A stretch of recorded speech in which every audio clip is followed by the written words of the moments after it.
This is the next in the series of these PowerPoints for this topic. We're going to today investigate inverse functions. Okay, with inverse functions, we say the inverse of a function, we use the notation like this, where we use this -1, looks like a power, but we don't say f to the power -1. That's not the way we read this. We should read this. When we see this notation, we say this is the inverse of f of x. So the next one here, we'd say this is the inverse of g of x, and likewise this would be spoken as the inverse of h of x. So we read the next line, says a function f has an inverse function written as the inverse of f, if and only if f originally is a one-to-one function. That means it's got to pass both the vertical line test and the horizontal line test. So if it's one-to-one, remember it had to pass both those tests. If the original, in this case f, is a one-to-one function, then the inverse will be a function.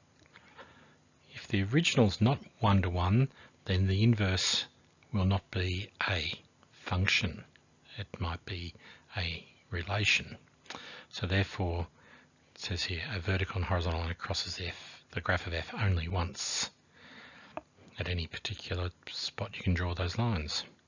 So let's summarize this. For a graph where y equals f of x, the graph of its inverse, y equals the inverse of f of x, is found by reflecting the original graph in the line y equals x. Now you may remember that the line y equals x goes through the origin and is at an angle of 45 degrees through the origin. It looks like it's going through the origin, doesn't it? Yeah, through the origin at an angle of 45 degrees. That means it's got a gradient of 1. Y equals x. That's how we can do it graphically, but the second dot point is the rule of its inverse. So if we want to find the rule of the inverse, we do this by swapping x and y and then making y the subject of the equation. That means rearrange the equation so we make it in the form y,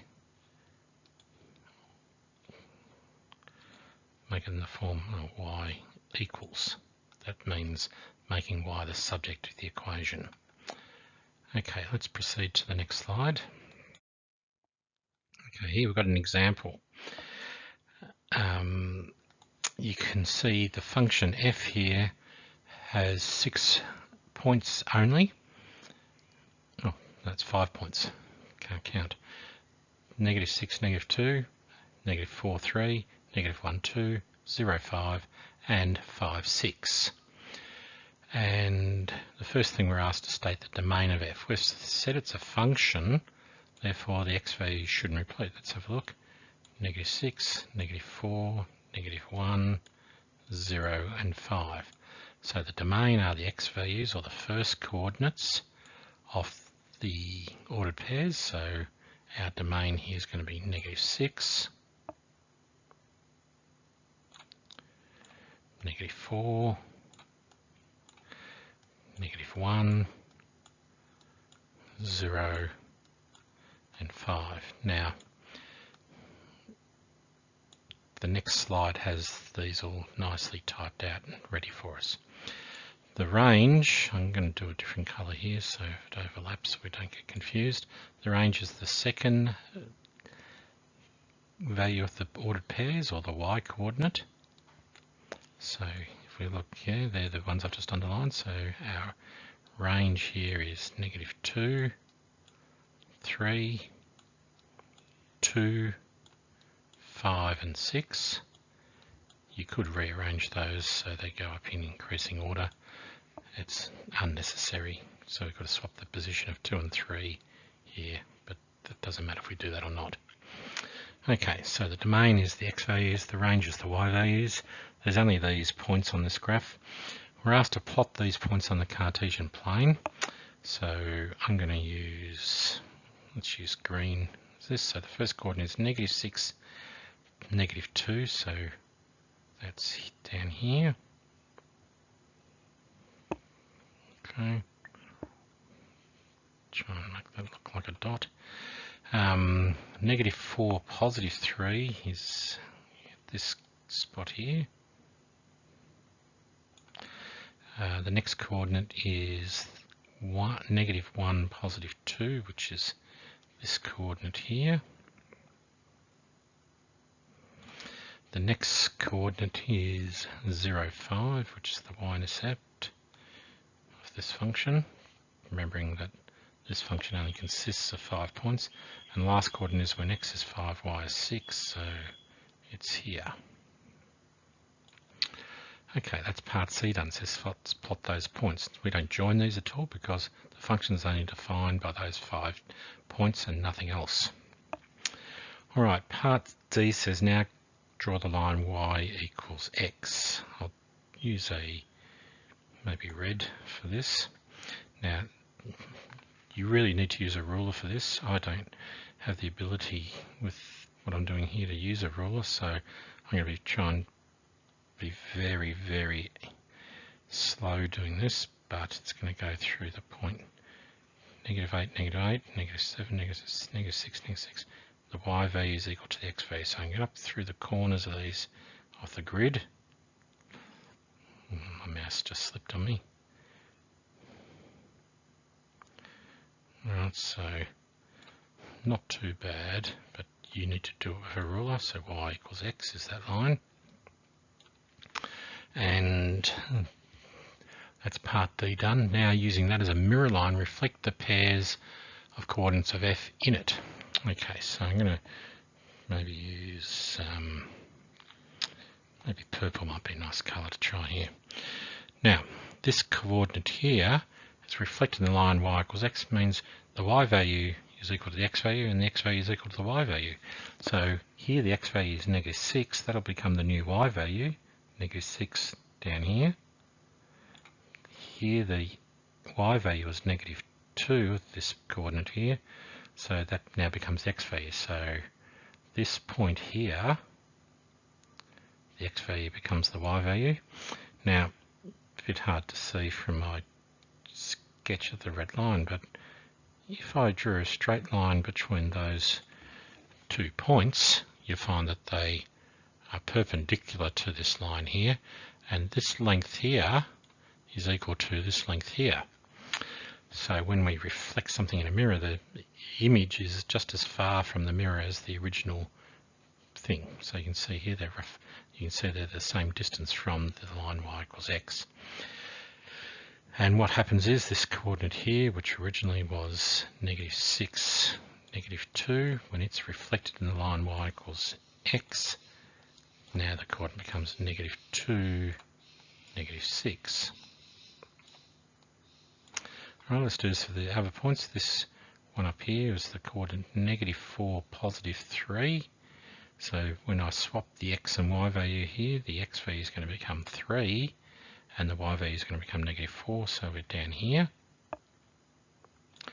And once again, if I drew a straight line between those 2 points, you'll see they're the same distance from the mirror line and they meet the mirror line at right angles.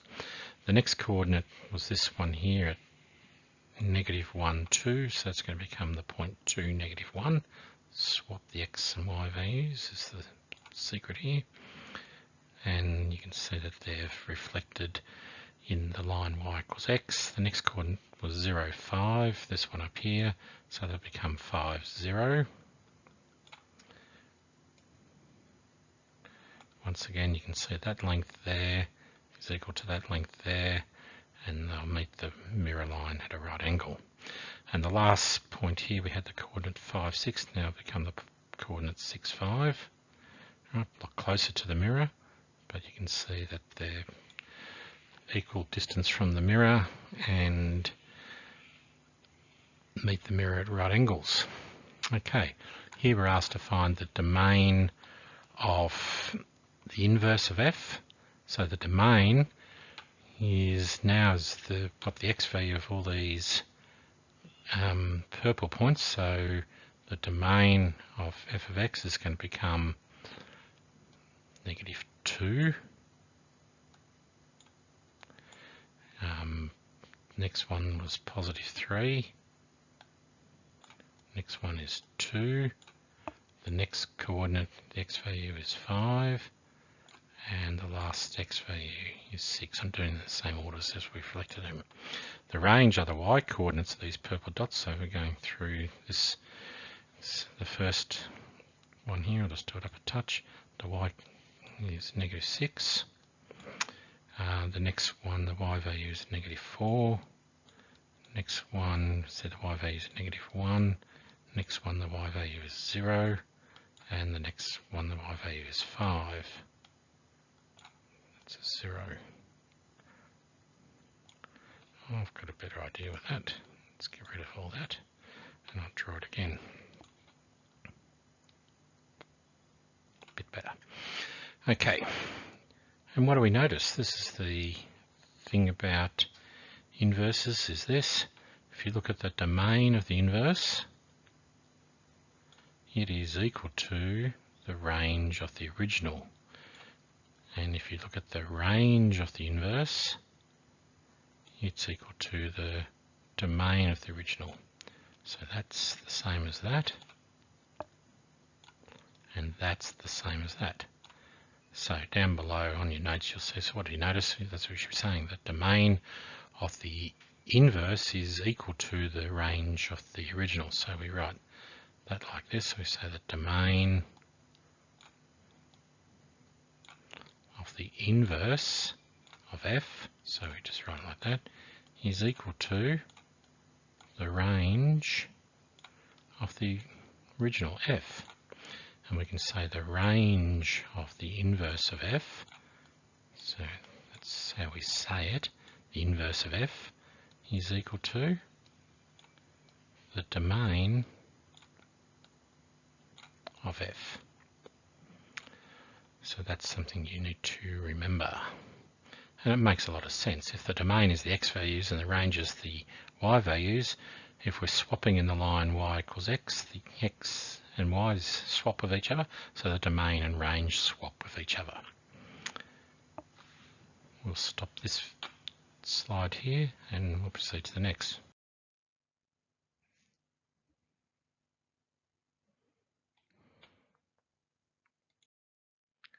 Okay, in this example we've got the function called f.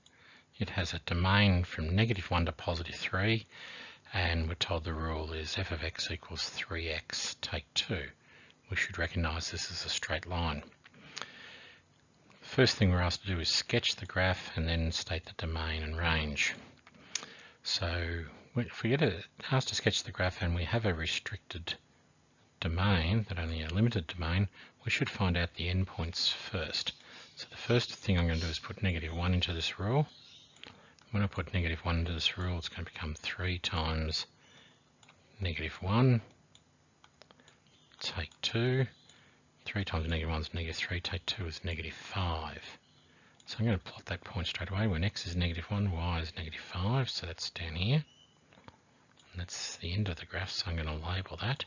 When x is -1, y is -5. The next thing we do in this question here is find at the other end of the graph, at the end of the domain is 3.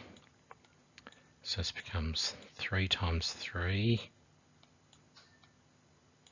take 2. 3 times 3 is 9, take 2 is 7. So I'm going to plot that point when x is 3, y is 7, which is this coordinate up here. So coordinate 3, 7. And so we have that straight line. Just want to make sure I draw this pretty well. It's actually got a y-intercept at -2, so it gives me another point to sort of work through. So it goes, oh, I'm not happy with that. I'm going to do that again. Might find it easier to come down, I think. I'm not too sure. Alright. No, I'm not happy with that one either. Sorry. almost impossible for me to draw this really accurately. It's got a gradient of 3, so from here it's got to go through this point here, through this point here, through this point, through this point. That's about as good as I'm going to be able to sketch with the mouse. So that's f of x. And I'm asked to state the domain of this domain of f is given to me in the question. It's a fairly easy question, that. As long as I can read the function notation, it's given to me in the question, it's that. But the range is something I always have to calculate. The range of f in this case is, the lowest the graph goes down to is -5 and goes up to +7. So the range of f is -5, (7). Let's make that negative a bit more prominent.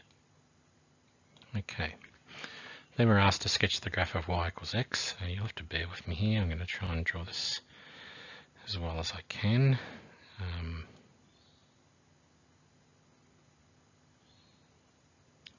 Happy with this, sort of happy with this so far.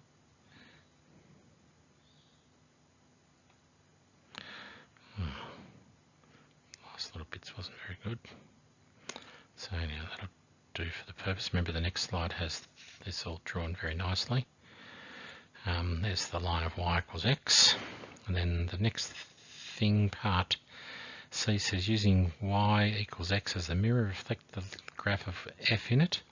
Okay, so this coordinate up here, the coordinate 3, 7, will now become the coordinate 7, 3. Remember before on the previous slide we swapped the x and y values, so it's going to be there.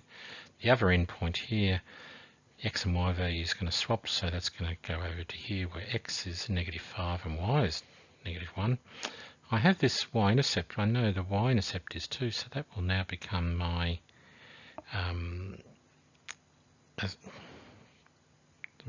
y-intercept will become my x-intercept of -2. And I can see from the original graph the x-intercept looked like it was just a little bit short of 1. It's actually 2/3, so that will become my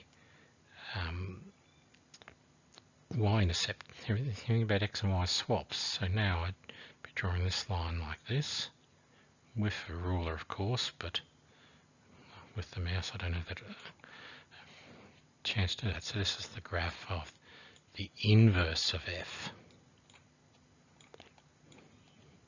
And it has this coordinate here is the coordinate 7, 3, so we should always label endpoints, and we should probably always label any intercepts we know of. So this is -5, -1. We know this coordinate here is -2, 0. And this coordinate here, the y-intercept is actually the coordinate x is 0, y is 2/3.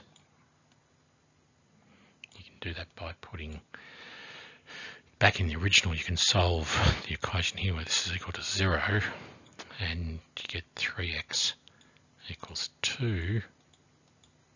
So x equals 2/3 is the x-intercept of f, which is, I'll just change back to red, this coordinate here. So that in the original graph, that was the value where x is 2/3, 0, and the y-intercept for the red graph is 0, -2. And so you can say everything's swapped there. Right, you're asked to find the domain. The next thing you're asked to find the domain and range of the inverse. Okay, so we use the shortcut we learned before. The domain of the original is equal to the range of the inverse, and the range of the original is equal to the domain of the inverse. And you can see from the graph that's the same. So the question in part D said find the domain range of the inverse. So the domain of the inverse is equal to -5 to 7, -5 through to 7 on x. and the range of the inverse starts at -1 and goes as high as +3, is the same as the domain of the original. Find the rule for f of x, the inverse of f. Okay, to find the rule, we can do this way. So part E, I'm just going to do here, to find the rule, what we do is we let, this is the way you've got to write this out. This is, don't skip any steps. First of all, we let y equal 3x take 2, so we replace f of x with y. Then we say we're going to swap x and y. The easy way for me is just going to say swap x with y, so I get the equation becomes x equals 3y take 2. Now we need to rearrange this equation to make y the subject. That means get y by itself. So I get rid of this take 2 first by adding 2 to both sides. So I get x plus 2 equals 3y. And then I divide both sides by 3 and we get y is equal to x plus 2 over 3. But that's not the answer. We need to write this in the notation asked. We're asked to write this, find the rule for the inverse of f. So therefore we need to do the last step is this always. If we say the inverse of f of x is equal to that rule we've just found here, which is x plus 2 all over 3. And the last question here says fully define. When I ask you to fully define a function, it means write it like this up here in function notation. Okay, we've had some practice at that, so this would be my final answer. I'm just going to start over here somewhere. So I'd say the name of the function is called the inverse of f, colon. The domain of the inverse of f, we worked out up above there, is -5 to 7, inclusive, so square brackets. That's going to be mapped onto the real numbers. That's where we're going to find the range, such as the inverse of f of x is equal to x plus 2 all over 3. And that's where it's fully defined. That's the answer to F. If you proceed to the next slide, we'll see a much nicer version of all this. And there you go. And you can see that the method of setting it out there, that's what you've got to show. That's a minimum amount of work you need to show for that. And it is possible to do this on your calculator. I might in a later slide show this, but you can see over here, if you define the function f of x, and you'll notice that when I've defined the function here, I've used that separator again and put in the domain. You see that? The line -1 less than or equal to x less than 3. Then if you type domain of that function, comma x, it'll tell you just what you've typed in, find the endpoints. But this is the thing I want you to know. This is the way to find the inverse using the calculator. Use the solve command and you solve f of y. We're putting y where x is and we're putting x where y is, and then ask the calculator to rearrange it where y is the subject. And there you can see here, not only does it work out the rule for you, but it actually tells you what the domain is going to be, which is our original range of the original function. So that's a way to find the range of the original function. Okay, we'll stop that there. In this example here, we've got a function f. It's got a domain of 3 to 6. It's mapped onto the real numbers. That's where I'll find the range in the real numbers. And it's defined by the rule f of x equals x over 3 all squared. So we should recognize this as a parabola. We're asked to find the inverse of f and state its domain and range. Okay, it's worth pointing out here, a function is defined by two things. Its domain and its rule. That's what defines a function, not just the rule. What domain we're using, what values we're going to put into this rule, and its rule. Anyhow, here we're asked to find the inverse, so the method here is to let y equals the rule, x on 3 all squared. Then we swap x and y. Remember the next slide I'll have this written out nicely, so this becomes x equals y on 3 all squared. So we need to undo this to make y the subject. So I need to get rid of this squared up here first. When we take a square, the opposite operation is square root, but we need to remember this, that when you take a square root, there is a positive square root and a negative square root. So we've actually got two answers here. Now this is going to depend on where we started here. So there's two answers here. The next thing we've got to get rid of is 3. So we're going to have here, we're going to have plus or minus 3 times root x, because 3 times plus root x is plus 3 root x, and 3 times negative root x is negative 3 root x is equal to y. So I've actually got two answers here. Now, which of the two answers should we be using? So we've got a choice here, y equals 3 root x, or y equals negative 3 root x. That's a 3, I think. I'm going to rub that out and replace it.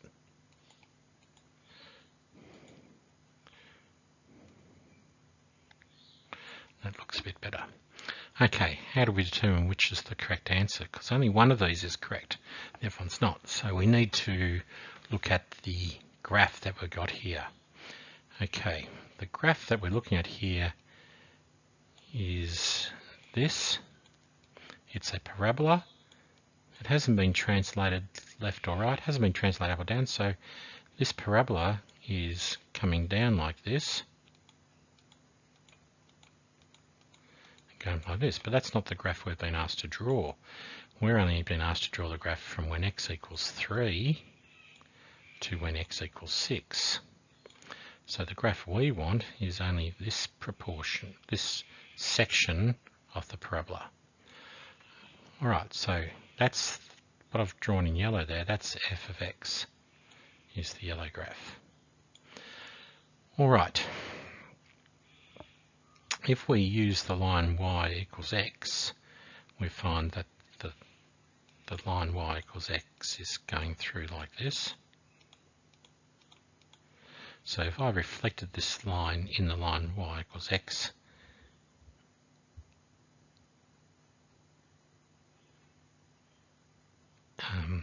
oh, that's not quite right where I put that line.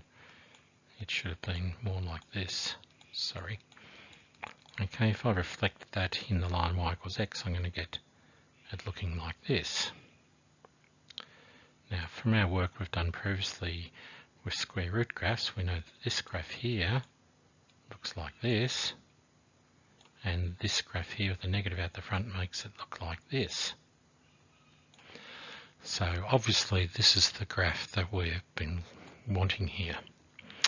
Okay, so at this point I need to state this, that the inverse of x is going to be equal to 3 root x, positive 3 root x. Okay, we're also asked to state its domain and range. Now, if we know the domain of the inverse is equal to the range of the original f, what's the range of the original? Well, if I put 3 is one endpoint of this graph. I put 3 into this rule. 3 on 3 is 1. 1 squared is 1, so that's going as high as 1. So that's going to be equal to 1, comma, and if I put 6 into this rule, 6 becomes 6 on 3 squared. 6 divided by 3 is 2. 2 squared is 4. So the range of the original is 1 to 4, so that becomes the domain of the inverse. The range of the inverse is equal to the domain of the original. And that's given to us in the question as 3, 6 square brackets. Okay, if we proceed to the next slide, we'll see a much nicer version of this. And there, I've written it all as a fully defined function. I haven't actually written the range here, but the range of the inverse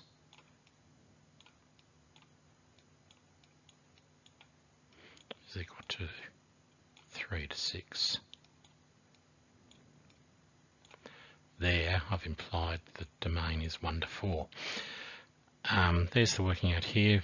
Really, we should have a plus or minus there, but in this case, we're only considering the plus 1. If we look over here on the calculator screen, we can see define the rule with the domain. We can find the endpoints. That helps us find the range, which therefore helps us find the domain of the inverse. If we look at the graph, here's the graph of f of x, only that portion of the parabola, and there's the line y equals x, and if we plot the graph of 3 times root x, we can see it's a reflection about that mirror line. Okay. This example we're going to do using the calculator, and hopefully we'll see some of the things we did in the previous example using the calculator. So I start a new document and I'm going to add a calculator page. And the first thing here, I've defined the function as it's given to me in the question. So I read the rule as f of x is I'm going to define it as bracket x take 1 squared plus 4. And then I'm going to put the domain by using that separator command from control equals and use that line there. And here given in the question the domain is 1 to infinity, so we're going to use set notation, so that's when x is greater than or equal to 1, because it's a square bracket, we're going to include it. So x is greater than or equal to 1 and press enter. So that's the definition of f of x. You've got to be careful, and this is a parabola here. The minimum value may not be at the endpoint, but this is in turning point form anyhow. The graph has been translated 1 to the right and up 4. So I know the turning point is at x equals 1, 4. It's a positive parabola. Therefore, it's going to be bending. The turning point is going to be 1, 4 and turning up. So we're going to see the right arm branch here. But there is a command on the calculator to work this out for you. You can go fmin, just type fmin. Sorry, my mouse might have been the way there. Bracket f of x, comma x. And what it does, it finds the x value that gives the minimum value of that function, that is the lowest value. If I type fmax, which is trivial in this case, it's going to say it's infinity because the graph keeps going up. But I now know what the x value of the minimum value of this function is 1, so I can type f of 1. And it says the y value is 4. Just as I explained before, that we can look at that form and see it's in the turning point form, and the turning point is 1, 4, which is the lowest point of that graph. Alright, if I use the solve command through the menu, or type solve, and if I do this f of y equals x, and then say I want to solve for y, I get 2 possible answers here.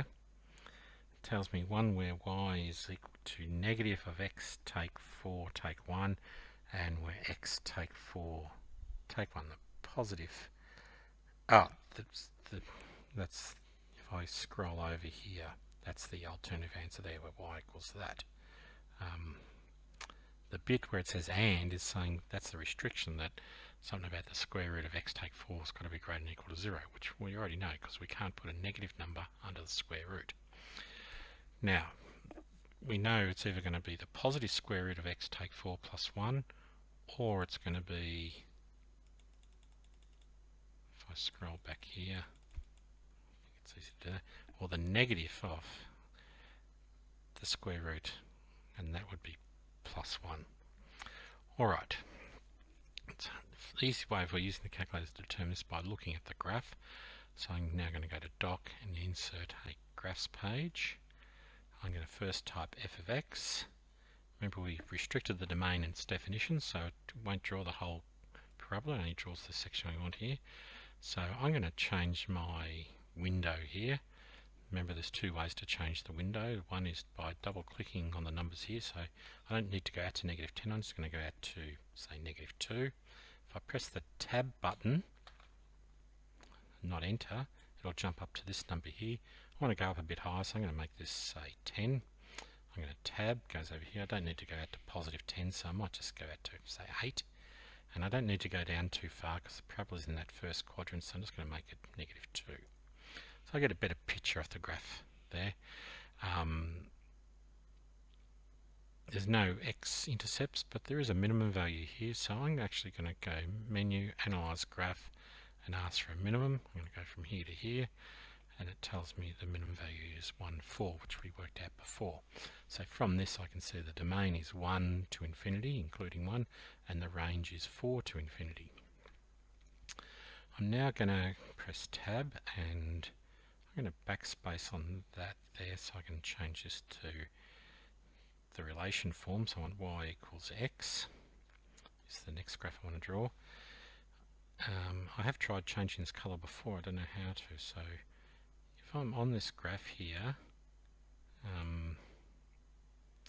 if you go Control Menu,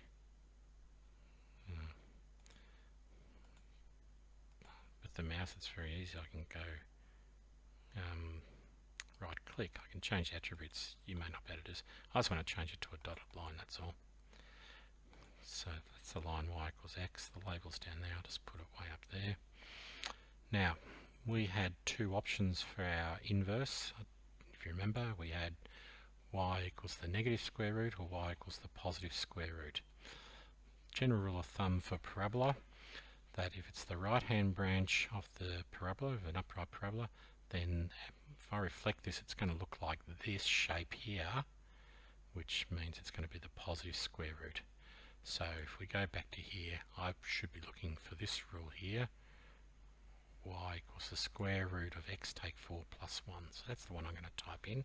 So I'm going to press tab, y equals the square root of x take 4 plus 1, and I get that graph there.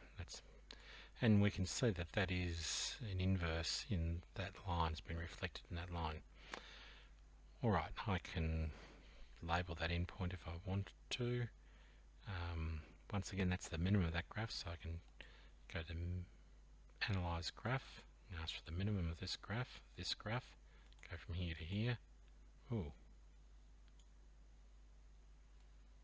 didn't expect that.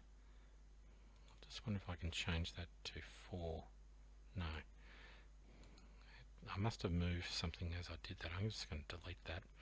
The alternative is to go Menu, Geometry, and put the point on the line there. Oh. That's not correct. We go Menu, Geometry, Points and Lines, Point on. And we want on this relation here. I'll just go close as I can to the end. That's estimated at the moment. You need to press escape to get off there. I'm just going to double click on this and type 4. When I press enter, it should be 1. So not too sure. The calculator, remember this screen, the calculator is only estimating. It's actually the 0.41, should be a reflection of that.